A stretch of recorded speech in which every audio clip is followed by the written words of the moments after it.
Bon, je vais quand même me présenter parce que certaines d'entre vous ne me connaissent pas. Donc, désolée pour les autres qui en ont ras-le-bol de m'entendre raconter ma vie, mais c'est ainsi.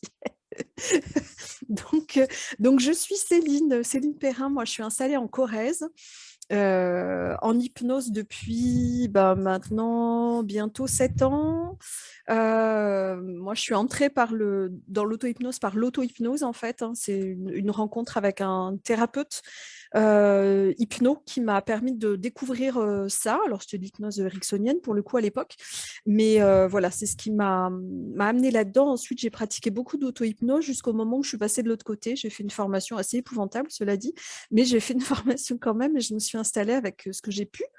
Donc après, j'ai beaucoup lu et beaucoup expérimenté. Donc, sachant que j'étais à l'aise en auto-hypnose, j'ai toujours été mon premier cobaye. Et puis ensuite, j'ai créé des groupes de cobayes, des gens qui étaient assez sympas pour bien vouloir se prêter à mes expérimentations, jusqu'à pouvoir ensuite pratiquer sur des inconnus sans risque.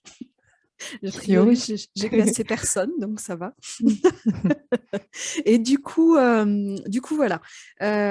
Depuis 2 ans à peu près, je propose des formations, donc en particulier sur des outils que j'ai créés. Donc il y a 3 formations sur des outils vraiment je veux dire, qui m'appartiennent. Enfin voilà, qui sont vraiment issus de mes expérimentations. Et puis, depuis l'année dernière, c'est la deuxième fois que je propose cette formation sur les techniques d'hypnose humaniste.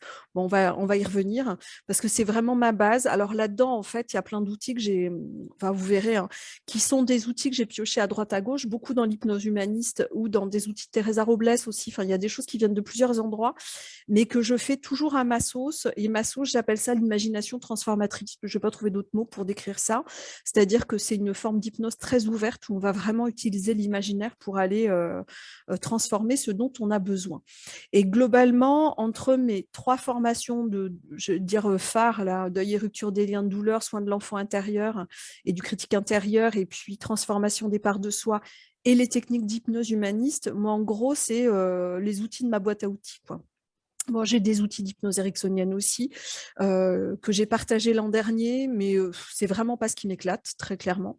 C'est pas, ça m'arrive, hein. Je travaille avec les métaphores, notamment beaucoup dans ces cas-là, mais c'est pas ce qui m'amuse le plus. Donc là, j'ai choisi vraiment de partager sur les techniques de l'hypnose humaniste, qui sont vraiment celles où je me retrouve, où le champ des possibles est vraiment très très large. Voilà pour moi.